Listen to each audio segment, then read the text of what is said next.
তো এই ম্যাথটাতে আমাদের বলা আছে যে 5 টাকা প্রফিট হয় আর কেনা দাম হচ্ছে 15 টাকা কোনো একটা পণ্যের। তো আমাদের লাভ আর ক্রয় মূল্যের অনুপাত বের করতে হচ্ছে। তো এখানে লাভ হচ্ছে 5 টাকা আর ক্রয় মূল্য হচ্ছে 15 টাকা। তো এটার অনুপাত বের করা মানে কি ইজি, 5:15। তো 1:3, 1/3।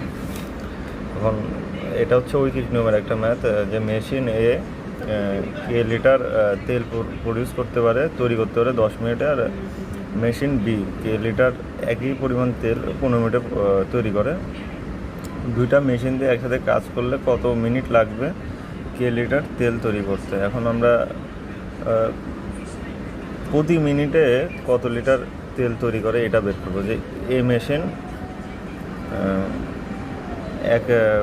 প্রতি মিনিটে K divided by 10 liter per minute তেল তৈরি করে, আর B machine K divided by 15 liter per minute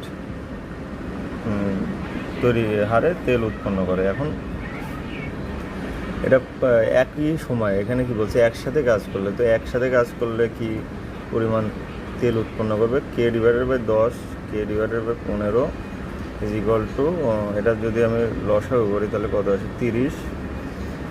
এখানে 3K plus 2K divided 5K divided by 30, 6K কে ডিভাইডেড বাই 6। তো এখন আমাদের কি বলছে যে কত মিনিট লাগবে কে লিটার তেল তৈরি করতে। এখন আমরা আছি যে কে ডিভাইডেড বাই 6 লিটার পার মিনিটে তেল উৎপন্ন করতে পারবে মেশিন এ আর বি একসাথে কাজ করলে। এখন আমাদের বলছে কে লিটার তেল তৈরি করতে কত সময় লাগবে, কে ডিভাইডেড বাই 6 এইটা আর কি। তো 6 মিনিট লাগবে দুইটা মেশিন একসাথে কাজ করলে।